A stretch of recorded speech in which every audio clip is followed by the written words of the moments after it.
Everyone, welcome. My name is Melissa. I am the Communications/Events Coordinator at the Naples Area Board of Realtors, and I'm also the staff liaison to the YPN Committee. So the YPN Committee is the one who is hosting this, but of course it is open to all members, so we welcome all members here today. And if you have any questions for Randy, our speaker, at the end, please ask them, or you can even type them during his presentation. Just type it in the Q&A, which is at the bottom of your screen. And I'm gonna actually turn it over to Sierra. And Sierra is the one who had the idea to have Randy with us today. Uh-oh.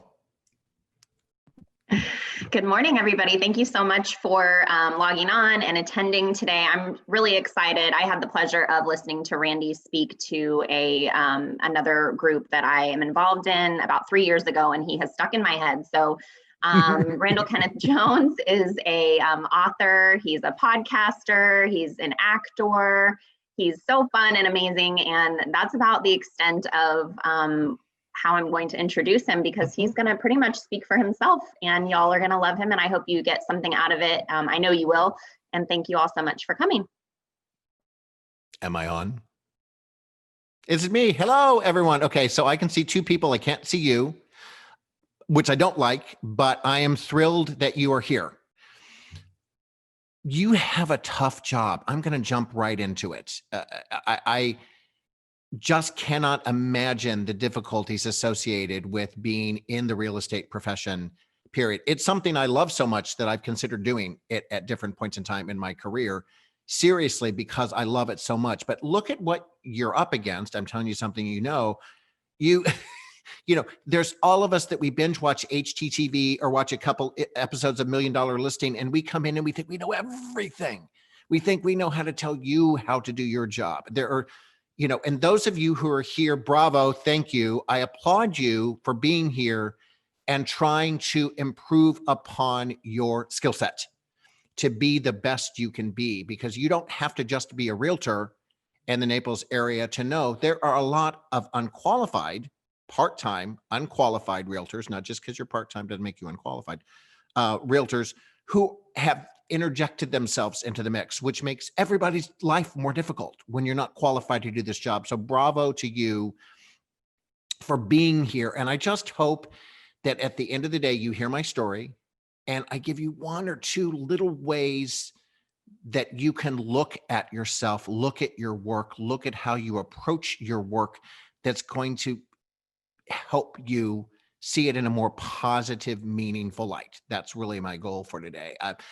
I have said so many times, one of the things that was my mantra, I am a PR person, I'm a marketing person, I'm a podcaster, I create content, I basically make my living being creative, but I make my living selling, essentially, because I believe we all sell. Every piece of business correspondence is meant to sell something, a product, a service, a concept, or an emotion. And you are the group, the one that I can think of that has to do it all. Clearly, you're selling a product. You're selling homes. There's a product, a service, that's you.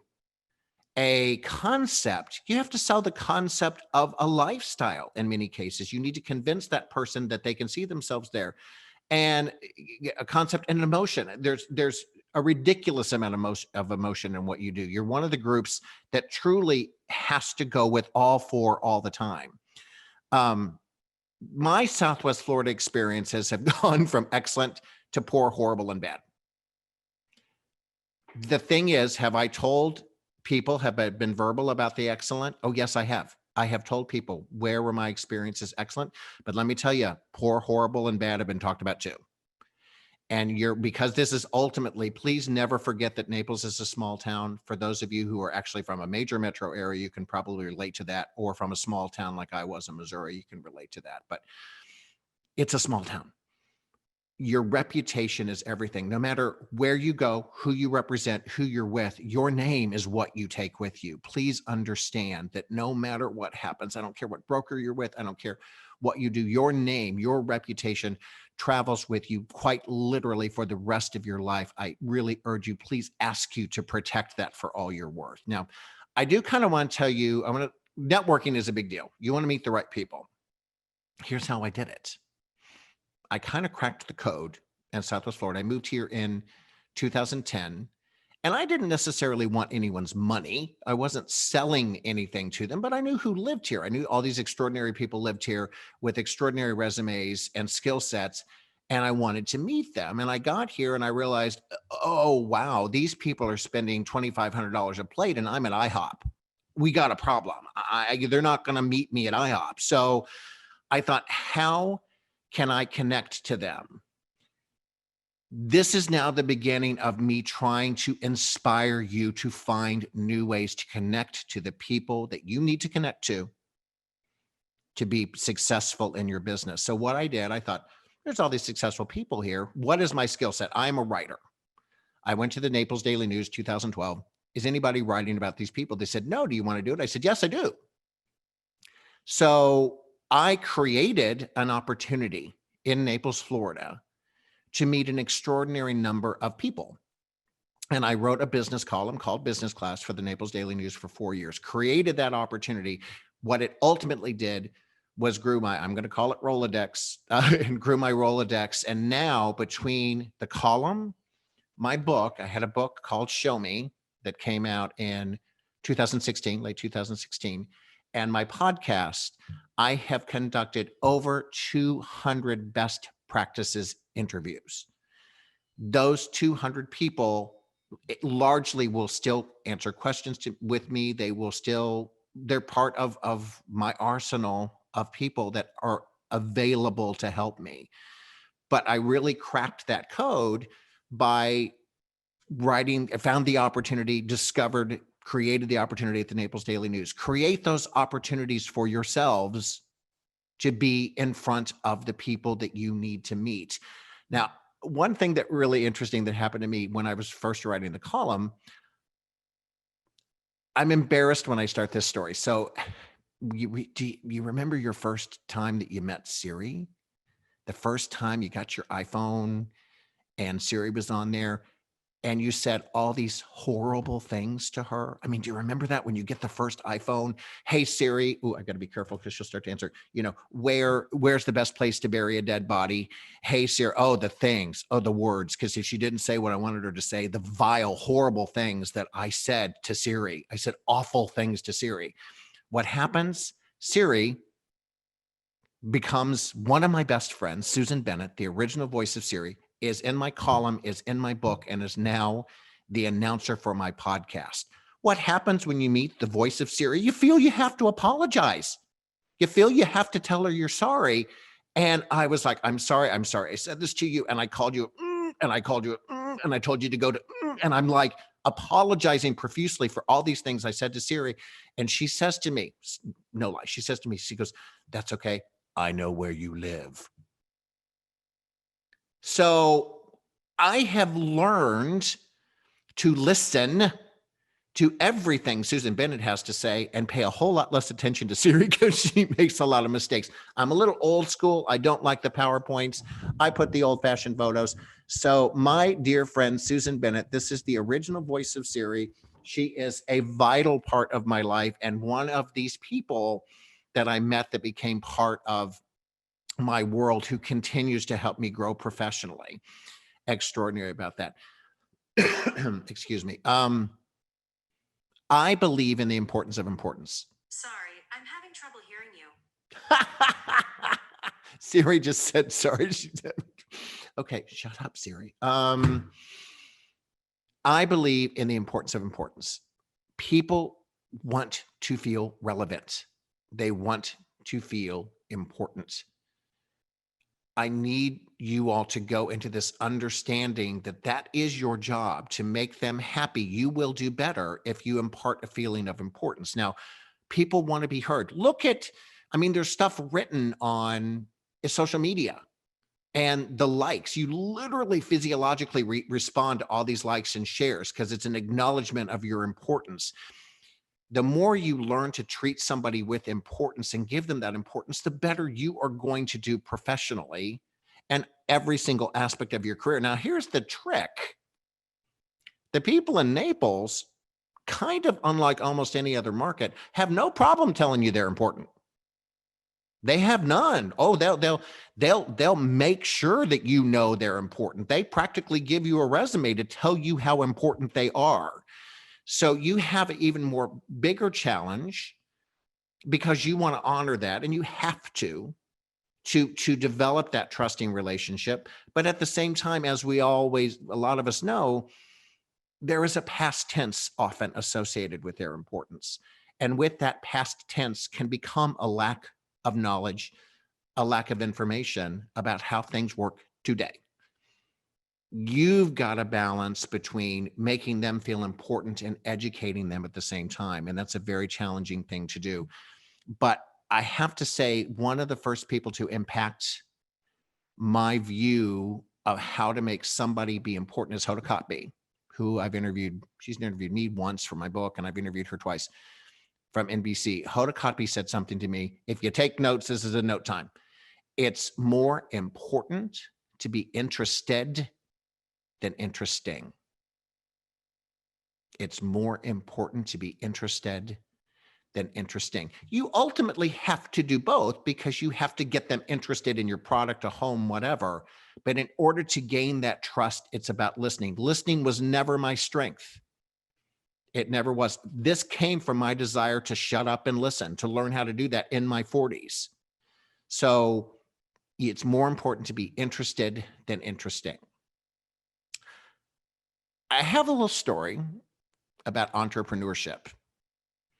My first entrepreneur idea, probably the most creative thing I had come up to date by 1982, was I had found out that somebody was going to be in my hometown of Columbia, Missouri, and she was going to be giving a concert. And I thought, I want to meet her. Once again, creative ways to look at connections, This is 1982. I'm a student at the University of Missouri. And for a living, I'm doing singing telegrams. And I thought, how can I meet the person I want to meet? I know I'll take advantage of what I have. I will send her a singing telegram and I will perform it. And it worked. I bounced Pat Benatar. If you do not, once again, another Google opportunity, hit me with your best shot. I bounced, look at that. Oh my God, I've never put me side by side with old me. I did a singing telegram for her. It worked. I met her. I bounced her up and down on my knee. It changed my life. She made me feel so important because of how respectful and kind she was. I said, can we take a photo? Or nobody in Prince Charming's kingdom will believe I was here. She did the photo. I said, will you sign my copy of the singing telegram? She said, only if you sign my copy. She was so gracious and so kind. 33 years later, backstage at Artist Naples, I got to say thank you to Pat Benatar for making me feel important when I was 20 years old. She has been a recent guest on my podcast. She's actually the #1 guest of all time on my podcast. And we text. We are friends. We have maintained a relationship. We have built a relationship based on a positive experience from 1982 to now. I want, for those of you who are part of the younger group of this will happen to you. It will be the most 20 years, 30 years, 40 years from now. There are going to be people that you have treated correctly now, and they're going to be there for you. If you work right, if you honor them, if you respect them and you treat them with importance, they're going to be there for you in the decades to come. And I can't wait for you to experience that. So to me, Pat represents gratitude. I always try to show gratitude. And to me, she is ultimately the perfect example of gratitude because so much time had passed and I still got to express those, acknowledge her for what she had done. Please acknowledge those people that have meant something to you, your mentors, your teachers, your guides, whatever. Acknowledge those people. Another story happened locally, 2015-ish. I found out someone I had heard of was coming to Naples to speak at Power of the Purse, I think it was. I became obsessed because I was writing the column. This is sort of right at the end of the column before the book came out. I desperately needed to meet this person. And this particular person was the subject of a film in the year 2000. Take a note, Google it. If you haven't seen this, you got to watch it. Was the subject of a film. And I wouldn't give up. I did not give up. I don't pester people, but I've got time to wait. So I send an email to the group hosting her who was unable to help me. I sent this person an email, nothing. Month later, send another email, nothing. Month later, go through the website to make a contact, make my pitch. Please let me come talk to you. I stand for looking for the best in people, which I do, which is a positive thing, which I thought would resonate. Nothing. I was about to give up. Give up. Don't give up. I was about to give up me. So what do I have? I have my creativity. How can I make this work? I look at my son, who is a photographer, and I say, I want you to take a photo for me. He takes a photo. I put it in an email.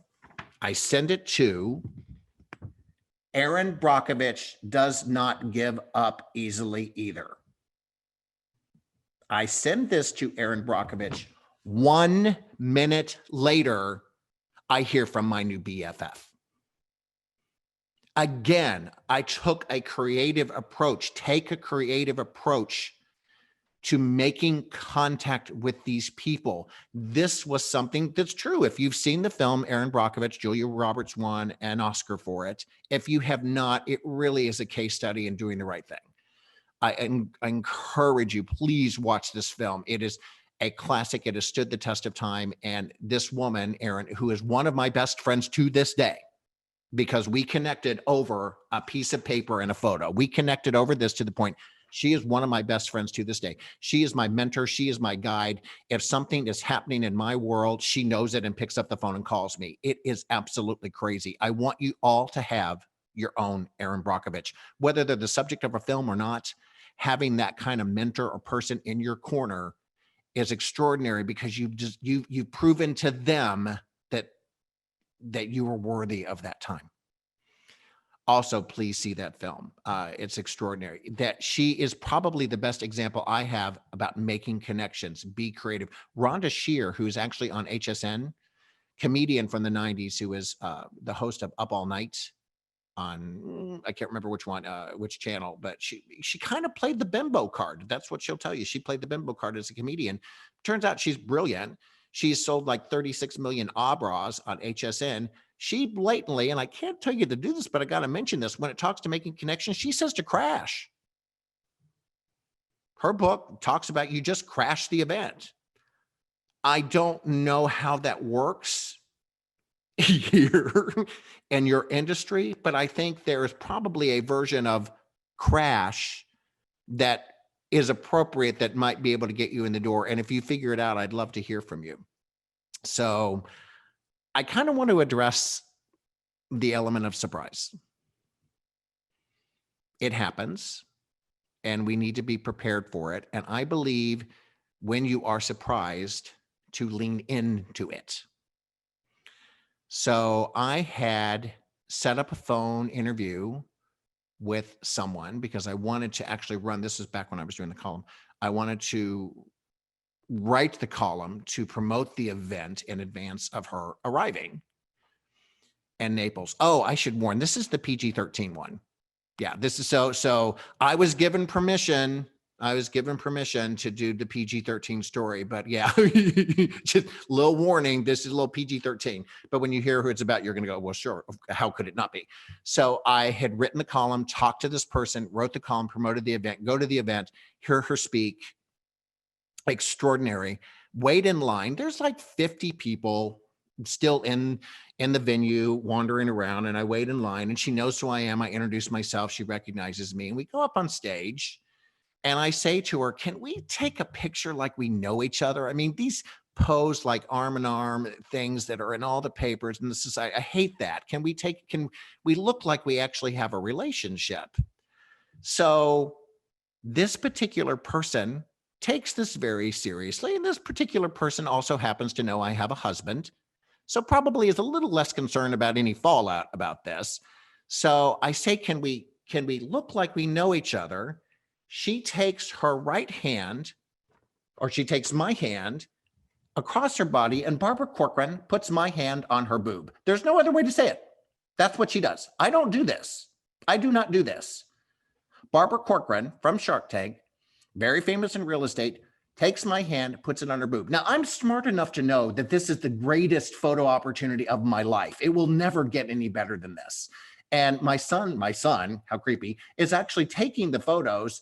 And then she starts to actually time, how long am I going to leave my hand there? Well, I'm getting photos that I'm going to use for the rest of my life. I'm going to leave it there for a while. So was she being naughty? Of course she was. But what she did was like, okay, you said you want to get personal. Let's see what you're made of. Barbara Corcoran was testing me to see how I would roll with an extraordinarily unusual situation. The story's not over because I don't want Barbara to win. I have to win. I have to win in a good way. So I go back to the office once again and think, how can I make sure? I'm never going to forget this, because you can actually circle, you can be so embarrassed you circle past red into purple. Well, interesting, I wore purple. You can actually become purple because you're so embarrassed. But I went back to the office. I thought, how can I make sure Barbara Corcoran never forgets me? Again, what can I do? How can I make that impression? I get what I think is creative. This is a little harder to see. My designer, Denise, and I worked together to create a poster for a Broadway musical, Barbara Corcoran in, handled by the press, a new musical. Randall Kenneth Jones is the innocent gay columnist who fell victim to her charms. Print it out, poster size, ship it to her in New York. I get an email back directly from her. She loved it. We have maintained, she endorsed my book immediately. We have maintained a little bit of a relationship. It's difficult to do. She's busy. Does Barbara Corcoran know who I am? Oh, yes. Oh, yes. Because I found a way to take her shenanigans and, as I said, lean into the situation and creatively make sure that she would never forget who I was. Again, making connections, the element of surprise. I met somebody recently who was so special, who was on my podcast. I'm one of those people, and I hope there's more like me out there, who I love anybody in their 80s and 90s. I'm just so happy. My relatives, though I've had relatives that lived to be in their 80s and 90s. I had a great grandmother that lived to be 100. These are my people. I love them. And it makes me so happy every time I get to feature their intellect, their stories, what they bring to the table. And I've had probably 2 90-somethings and 4 80-somethings on my podcast. And I'm so extraordinarily proud of that. But I had an opportunity to interview, once again, if you don't know this guy, please Google him, but you probably do, because Jimmy Kimmel has brought back All in the Family, as well as other, the Jeffersons, Good Times, these annual live events created by a gentleman named Norman Lear. At the time I spoke with Norman for my podcast, he was 97. He is now 98. He is on it. He is on it. He's amazing. He's so funny. I really encourage you to find out, as I did with Norman, what people really want. This is what this story really references. They may say they want A, B, and C, when in fact, what is important to them is something different. It is something unexpected. It could be, price may not be it, location may not be it. There's some aspect to your ability to work with them in many cases where you're addressing something else, the availability for space for their grandkids, whatever, or something emotionally that emotionally ties them to a specific property or specific scenario. What is it that people really want? And if you can have that discussion and listen to find out what that is, you're in a much better position. So I am recording with him. I'm kind of freaking out because he's 97 years of joy. He is just an icon for television. And I asked him a question, and I said, Norman, if we could take your career and put it aside, and we take your family and put it aside, you got to put these aside or people will always answer this. What is most important to you? And he answers, and there's distortion. I can't hear him. And I said, I'm sorry, Norman, what was that? And he answers again, I don't hear him. There's distortion. I don't hear him. And I'm embarrassed, but I was like, at this point, I got to know. I ask him again, Norman, I'm so sorry. I can't hear what you have to say. What is it that's important to you? He says, breathing. 97 years old. Breathing. That's what's important to him. He's alive. He's spending time with his family. He's up doing what he wants. Get to the heart of what is really, really important to the people that you are working with as a client or the people who are working with you within the organization that you're at. Authenticity is something else I think we've got to talk about. I believe we are circling back into a realm where being authentic is even more important. There has been so much said about false and lies and deceit in various aspects of our lives. I think authenticity and being real is becoming really important. There's one person I met recently, America's Got Talent. For those of you who watch the show, there is a gentleman that competed last year, Ryan Niemiller, comedian. And to remind you of who Ryan is, I don't describe this medically correct, so I'm going to do the best I can. He is the comedian with the birth defect where his hands and arms did not form correctly. They did not form as they should. So I wanted to meet him. I wanted to interview him because I knew he was a role model for that community. He really is. He's an extraordinary man. He's so confident and talented in the way he presented himself on America's Got Talent. But I knew there was more to him, and I was right. I am such a fan of Ryan Niemiller now because I think Netflix needs to do a show of him on stage and off, because he's an extraordinary man in the way he sees his life and the way he sees his own authenticity. So knowing that he had an unusually formed hand and knowing that people would shy away from that, I wrote him an email and said, I am impressed with you. I admire you. You're a role model. I want to shake your hand. Because I did. This is pre-COVID. I want to shake your hand. I go outside after I see him perform. All these people in line, one after the other. Ryan Niemiller, now this is pre-COVID, taking his arm with his hand, which is not the same as everyone else's, and he's pulling these people in for a hug, making that connection. You're not going to stay. I'm just like you. He's pulling them in. The number of straight white men who got hugged by another man like that, I can't even imagine. It was just off the chart. He is pulling them in and they are loving him one person at a time because he is like, no, he is bringing them into the mix. I, on the other hand, did not see him shake anyone's hand because I was nervous. What if it feels different? What if it is different? I don't want to react. I just want it to happen. I don't want to respond anything. I'm the last person in line because I'm the one there to do the interview. I shake his hand, we start to talk, and it's not until later I realized I didn't notice. The connection wasn't here. This was not the connection. The connection was here, and the connection was here. That was the connection. I related to him as a human, him as an individual, not as him with somebody who had a birth defect. I did not even feel anything different in his hand.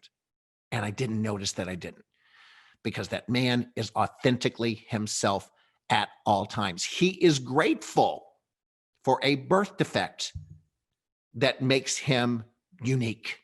And he is. He doesn't think that he'd have the career that he have without it. He is grateful for a birth defect that makes him seem unique. I have almost not enough words to say how much I admire him. He is an extraordinary, extraordinary man. So about connections and I know one of the things we said we were going to talk about was thinking on your feet. And I kind of think I thought on my feet with the Barbara Corcoran thing. I think I kind of thought on my feet there. But I had interviewed Hoda Kotb. So we're going to kind of circle back into Hoda. I had interviewed Hoda in advance of my book coming out. She was the last column I wrote before the book. And we had this wonderful conversation. And Hoda Kotb had said to me, well, are you ever coming to New York? And I said, well, yeah, as a matter of fact, Hoda, we're coming in 2 weeks. She goes, we'd love for you to come to the show. Come to a live broadcast of the Today Show. Now, the words live broadcast should make you shudder in fear because there's no way this is going to go good because it's me and live broadcast in front of millions of people. So there's no way this is going to work well. So we go to the show. My husband and I are there.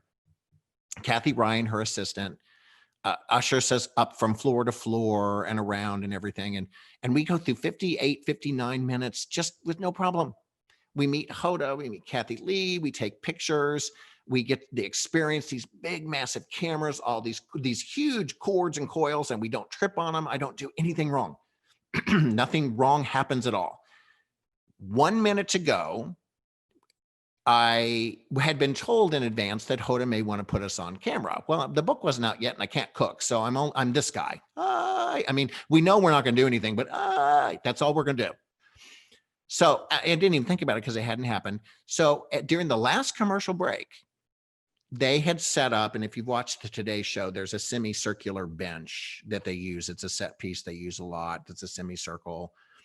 And it actually is 3 different pieces that they push together to create the semicircle. And we're standing by the camera, and there's Hoda and Kathy Lee are sitting there, and then 4 other people that want a contest of some sort. And I look at Hoda, and she nods to me. Okay, a nod from Hoda Kotb does not mean join me on live TV. It does not. It does not mean that. So I was smart in this case. I thought, I'm not going to run up there. So I wait for the nod and the gesture. So she nods and she gestures, and I'm like, this is it. We're going on live TV. This is it. Just as I start to get into place, I hear the announcer saying, excuse me, the stage manager saying 10, 9, 8. They're counting down to go live again from the end of the commercial, and I'm not up there. So I go running up really quick. I'm used to going onto stage. I'm used to running the last minute. I go run up really quick. I'm looking for my spot. You know, where's it open on the bench? Where's open? Where's open? I turn around really quickly. 7, 6, 5, 4. I hurl, because I'm in a hurry, myself toward the open spot on the bench. 4, 3. The bench is on wheels, and I am careening to the back wall of the set. I am all of a sudden on wheels as I hear 3, 2, I swear slow motion. I swear to you slow motion. I'm going to the back wall of the set. My husband, Derek, followed me, did not know what had happened. So just as I'm in slow motion going to the back wall of the set, there is 3, 2, 1. He goes to set. There's no bench. He hits the floor, and we are live.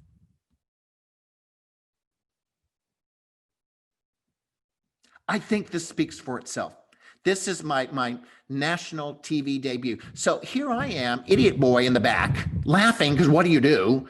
You know, you caused a disaster. There is poor Derek on his butt on live TV. Look at right over here. She's like saved by her right butt cheek. I mean, she's barely on. She's saved by her right butt cheek. You know, Kathy Lee and Hoda are in shock.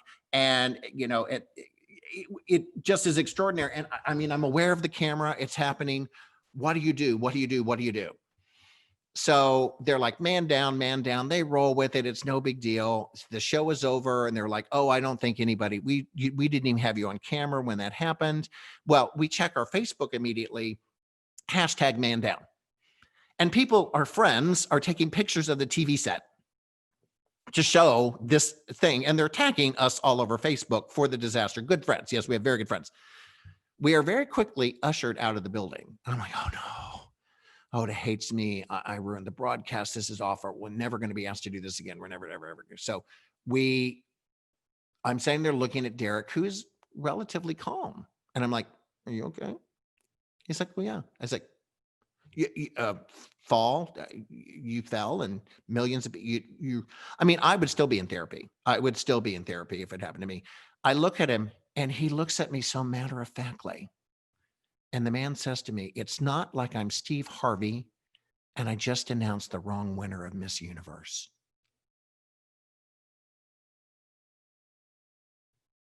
My husband, who I've been with now for 25 years, became the star of my book with one comment. Because of perspective. How many of us are going to fall on our butt in front of millions of people on live TV and not care because it really doesn't impact their life?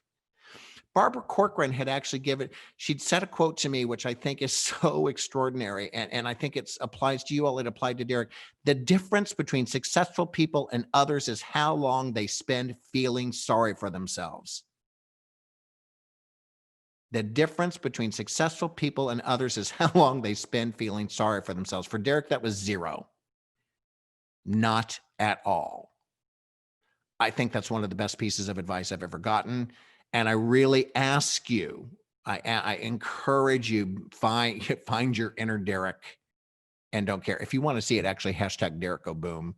We did have a situation where we went back to promote the book and Hoda immediately brought it up on the radio show and we had a hashtag Derek Go Boom. So if you go to hashtag Derek Go Boom, you'll find out more about it. So today on the podcast, going live today, look at, we're doing good on time. Winding down, then we will have some questions from you all. Today on the podcast, I am featuring, starting at noon, Petrie Hawkins Bird from Judge Judy. Again, I live a life where I try to look for the best in people. That's hard to do. But I encourage you to the extent you can to do that. Another comment that Aaron Brockovich had made to me that resonates within the realm of looking for the best in people. Aaron had said, I'm very kind and compassionate. I believe people feel they can confide in me. It helps when we put down our armor and realize none of us is perfect. We open up more, but don't mistake my kindness as a sign of weakness. I don't have every answer for you on that, but that is the one quote that when I do these seminars really resonates with people, because being polite and kind and looking for the best in people can be a slippery slope to being taken advantage of. Only you can keep yourself from going down that slope. You do have to know at what point in time does being kind need to stop and you need to stand up for yourself. It's the number one problem that is presented to me when I talk to different groups of people. But the other thing that I'm a big advocate for, getting back to Bird from Judge Judy, is acknowledging people who help you. Personal thank you notes. Don't just send an email. Take the time, use ink, use the United States Postal Service, mail it. People are going to respond well to that. Any way that you can do after your transaction has taken place to put a positive in the mind of that buyer or seller, because I've very rarely seen that happen on my end. Very little is done to engage me once the contract's signed. Very little. I had one person who just basically disappeared once the contract was signed, one realtor. So engage that person, acknowledge that person. Bird from Judge Judy has been on the show for 25 years. He got on that show because he read in the paper that Judge Judith Scheinlin had just published a book and had a TV show coming out 25 years ago. He took the time to handwrite. He worked with her in the courts in New York. He knew her, thought the world of her. He was the bailiff at that point in time, working in the courts. He wrote her a congratulations note by hand, faxed it back in the day, because he wanted to make sure that she got it. He sent it to her. She called him, first note of congratulations other than family that she had gotten. And, oh, by the way, are you available? I want you to be the bailiff on my new show. He got that because he did the right thing. He got a 25-year job because he did the right thing. And he acknowledged the good in someone else's life, which is extraordinary. If I have an assignment for you, I do have, well, I'll go ahead and talk about this real quick. If you want to reach me, Randy@mindzoo.com is my email. If you're interested in getting the book, The podcast is kind of anywhere you find podcasts. So see if I can get that in there. The podcast is available anywhere you find your podcast, Spotify, Apple Podcasts, whatever. So it's available at www.jones.show. If you want the book, write me a note and we'll work that out for you. So the one thing I encourage you to do on the podcast, there is a show from a woman named Amelia Antonetti. She's a human behaviorist. I kind of want to give you homework. If you listen to one podcast, she's been a life changer for me lately in finding your inner genius. Everyone, she believes, is a genius.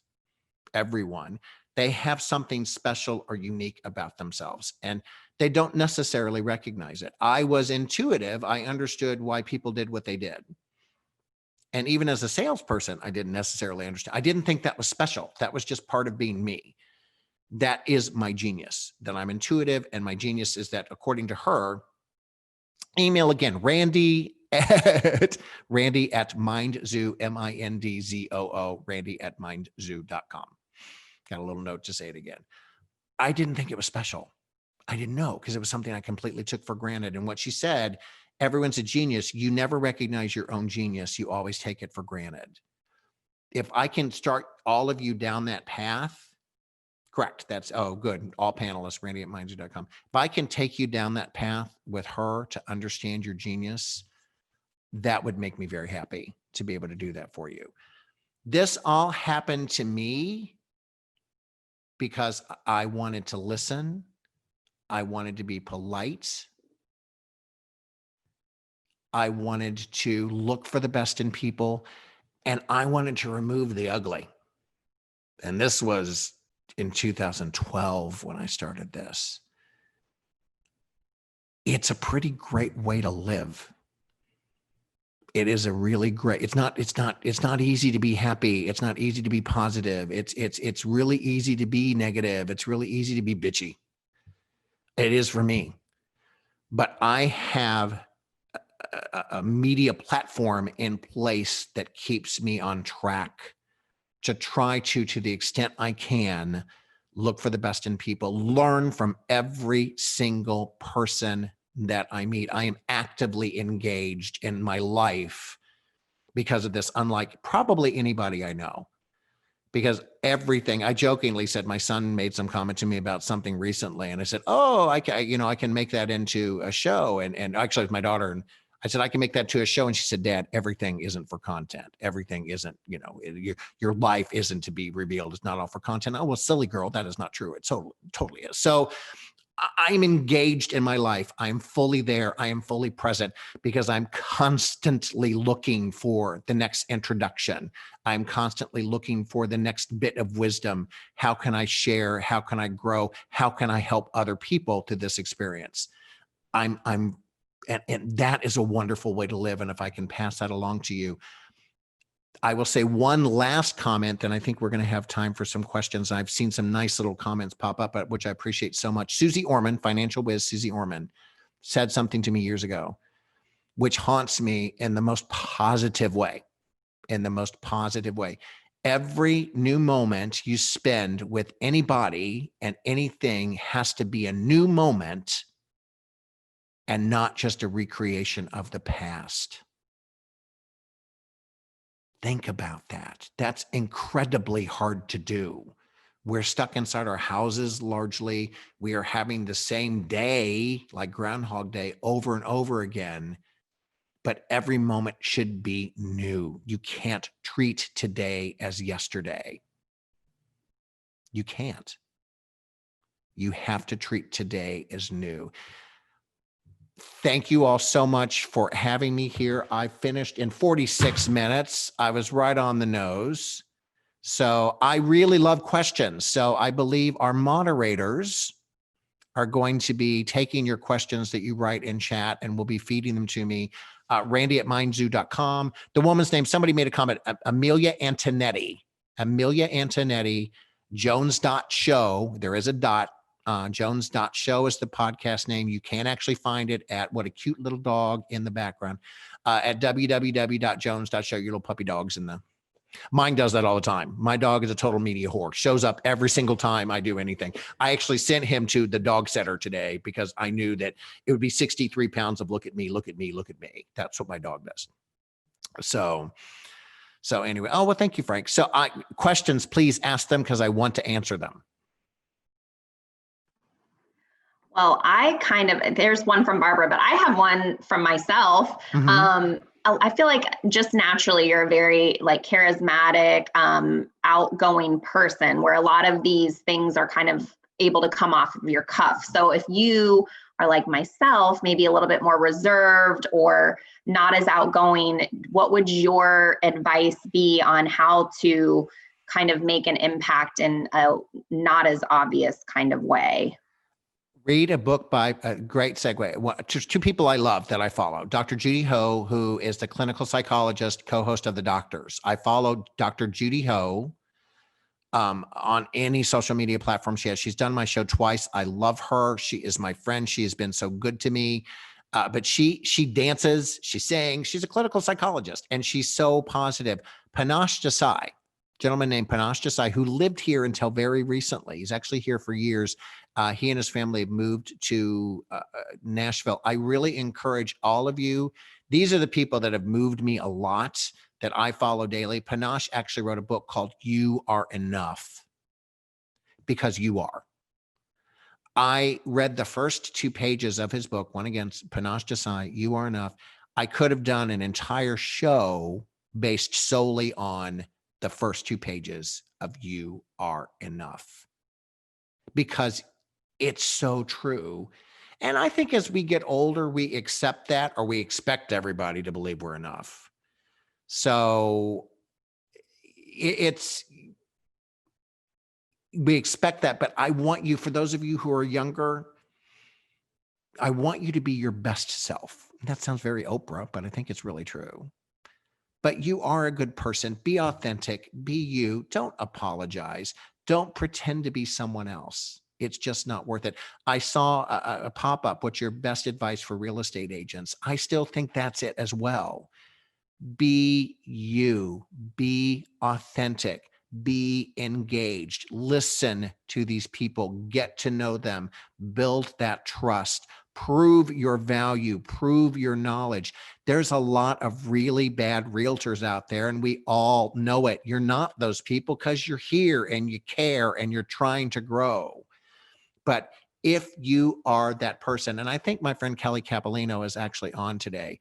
Kelly, I've known for years. She's a realtor in the area, and every single engagement I've ever seen her have in the nonprofit community, and I work with the Immokalee Foundation, so I'm all about nonprofit. I love the Immokalee Foundation. Everything that she has ever done as a nonprofit volunteer comes from a place of service, not from a place of let me meet somebody to sell their house. It comes from a place of being authentic. Be authentically you, care about the community, serve those people, get to know them. And I truly believe the rest falls in line. I truly thank Sigrid, thank you. I got an amen from Sigrid. I truly believe it's just a much easier way to live your life, just a much, much easier way. So You Are Enough by Panache Desai. There are other questions popping up, but I'm not necessarily seeing them. What else have you seen that I've missed? Barbara asked, what have you learned from your past in terms of life lessons that you apply to how you are currently living in the present? I get this question, and it has nothing to do with 200 people, has nothing to do with whether or not they're famous. And by the way, you don't have to be famous to be in my book. You don't have to be famous to be on my podcast. You have to be interesting. You have to be interesting. You have to have something to say. My dad, 89, Ken Jones, lives in Missouri, said something to me, didn't say a whole lot, didn't have a lot of advice, but the week before I graduated from college and moved from Missouri to Washington, D.C., where I would live for 25 years, he just said to me very nonchalantly, things have a way of working out for the best. And because I think the man gave me advice 2 times in 21 years, he just wasn't preachy. I mean, he did in his own ways. He's just my favorite human being on the planet. But they do. And I've lived by those words. Whenever things are difficult, things have a way of working out for the best. There really is a silver lining. Barbara Corcoran said it. The successful people don't feel sorry for themselves. And I've spent a lot of time feeling sorry for myself. I have. Because let me tell you, I'm trying to build a media platform based on good. That's the least sexy thing in the world. The news only covers the bad. They only cover the anger. They only cover the hate. That's all that gets any press. If you stand for being nice, being courteous, being polite, trying to do well for others, if you stand for that, that's not sexy. That's not interesting. And that's not talked about. And I don't care because I'm happy and I live a better life as a result of it. That's a lie. I do care. It actually really pisses me off. I think the news needs to learn from me. I completely lied. It really does irritate me that, I'll watch ABC, for example, and they'll do 1 minute, which is so heartwarming at the end of their broadcast, but they have a 30-minute broadcast and the good story gets 1 minute. One. And we wonder why our world is in the condition it's in. Because we're feeding the negative.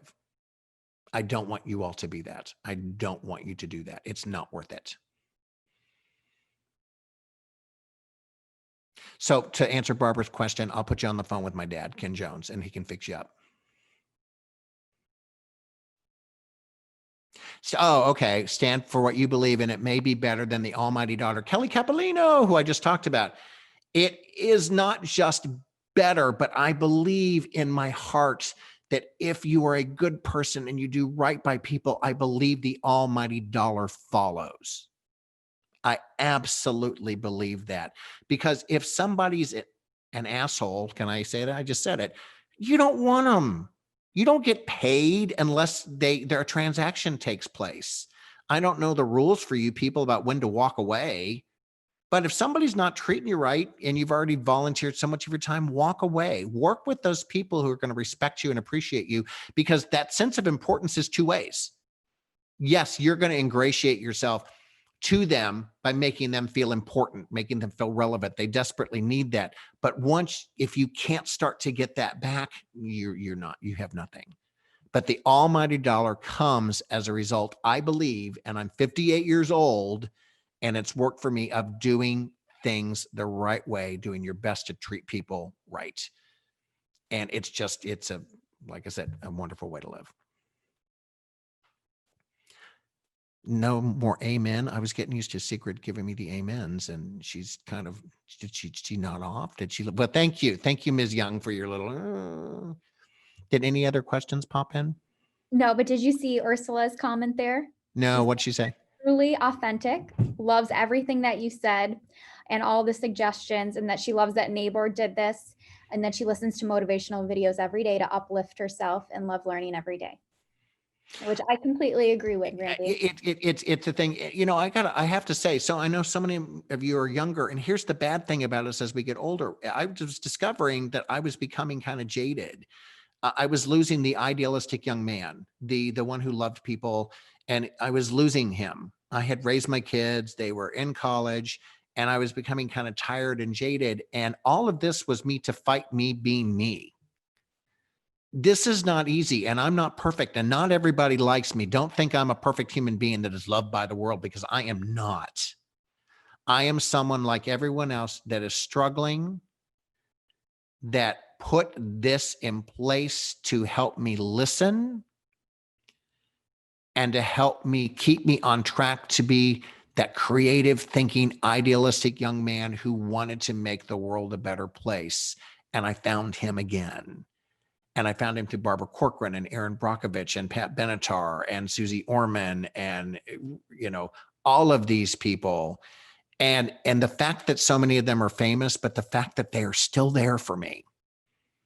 There's a good handful of the Ginger Z from ABC News, one of the kindest people I've ever met in my entire life. Extraordinary. They still are there for me when I need them. So you all are just writing the most lovely things in the little box. So I'm just going to sit here. I'm just going to take the love. See, you're making me feel important. And look at my head, my feeling important. except for my amens have stopped and I don't like that at all, but I'm feeling important. My head is growing.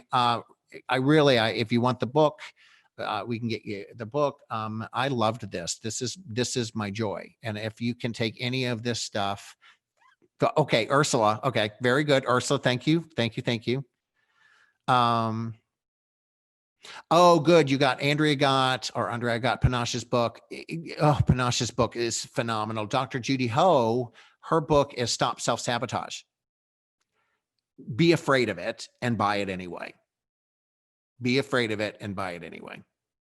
Because I knew when I read it, I was going to find myself on every single page, and I did. But I found something interesting. I like looking at who I am. I like looking at my faults. I like looking at why I do what I do. I find it really interesting when I go, oh, I suck at that. I'm not good at that. Let me try to be better at that. There's that saying, you can't teach an old dog new tricks. Well, that's just a really lazy old dog. Yeah, you can. No. Get up, dog. Learn something new. I mean, I'm not afraid to look in the mirror and go, you suck at that. You need to get better. You didn't handle that right. I'm not afraid to do that. A lot of people are. I don't know why, so I can't fix that. I just find it fascinating. Self-discovery is really interesting to me. And if I've said anything that helps you, then I've had a really great day. Are we thumbing? Anything else? Thank you for all the lovely comments. I hope I hear from you. Is there anything else? Any more questions? If you have them, quickly type them into the chat. Lots of praise, though.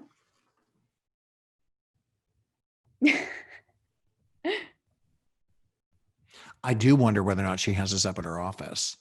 The actual grope photo I kind of hid in the photo because I knew she had like a 9-year-old daughter and I didn't kind of want it to be that obvious. So, well, Catherine, you are very welcome.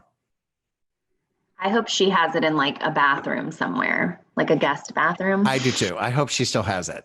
One of these days I'll ask her. So. Well, Diana, thank you. Thank you for y'all are being really nice. we have some nice members, yes. I am good enough, smart enough, and gosh darn it, people like me. Quote from, yeah, I mean, a lot of people, Thomas, actually can't admit that. That is hard. And my ego is a little bizarre. There's certain things, I'll be candid. I think in some areas, my ego is way too big. And in some areas, I don't believe in myself enough. But I have people like Aaron Brockovich who will tell me on a regular basis, smack me around when I'm not giving myself the credit I deserve. I hope you all need to find those people as well that will tell you the truth politely and will bolster you up and lift you up in areas to help you find your genius. And frankly, those people let you know, maybe it's time to shut up a little bit. You need to find those people, and they come in shocking ways. They come from shocking places. All right, I've got one that made me think of a question. Okay. So the fine line between being humble and being confident or cocky, you kind of touched on it. You have areas of your life that you feel very, confident in, and then other ones not so much. And I always personally think of like, there is just a fine line between overdoing it and staying humble. So what would be the balance in your opinion of those things? Ridiculous. It's such a great question because it's ridiculously hard to answer. And I'm going to give an example and hope that I don't get in trouble for it. I believe there are absolutely people who think that I absolutely think I'm arrogant and cocky. Absolutely. They think I'm a name dropper. For perception is their reality. You cannot really change that. It's perception versus reality. Well, if you think that's who I am, you're going to think that. I kind of have to let you think that. I think we do have to look at ourselves and look at our appearances. I'm going to give an example. I hope I didn't get in trouble with this. For example, I interviewed Val Schmerkowski from Dancing with the Stars, one of the top, second most popular show of all time. I can see why somebody might think that he is Cocky? He's not. He is confident, but a lot of times to discover that someone is confident, you have to spend more than a soundbite. We're in a world where everything's taken out of context. An opinion is formed on a hashtag. And if you see one sentence or two sentences, that doesn't represent a whole human being. That represents the one or two sentences that person wanted you to know. He is quite confident, but he is a humanitarian. He is kind. He is confident in himself, but he wants the best for people around him. I spend an hour with him and I get introduced to, and I think that largely shows. I do think people see that on the show, but I've also seen comments made that he's cocky. Spend the time. Don't judge someone please don't judge him on a hashtag. Don't judge somebody on one quote. You don't get to do that. You don't want anyone to do that to you. But I think to really answer your question, people know if you stop and say, how did that come across? How did I look? People know, I think they know. And you just have to be willing to be honest with yourself. And once again, you need that person close to you who's willing to say you need to dial it back. But I tell you, it's very difficult. It's incredibly difficult. And when you're like me and you've got an arrogant side and a insecure side, which I think a lot of people do, it's even harder because I've got insecurities that really dominate on one side. And on the other side, I think a little bit too highly of myself. And I try really hard to do this, but I'm making a conscious effort to look at my behavior. We still have 22 people. I love Val. No, I think Val is extraordinary. And I want to make absolutely sure that I make it very clear that I think he's such a good, truly good human being that is grateful for the opportunities he's got as being an American. He is the proudest American I've ever met. A guy from the Ukraine who came here to live is the proudest American I have ever met, is Val Chmerkovskiy. More grateful to be here than anyone I've ever met. Okay. No more amens. I love the amens. Amen. Ladies, you all have been lovely. To everyone who is still here, thank you, thank you, thank you. I'm very grateful. And this was just loads of fun. I feel very lucky that I got to do this. Thank you, Ursula. Thank you. Thank you so much. Bye. Appreciate you. Bye.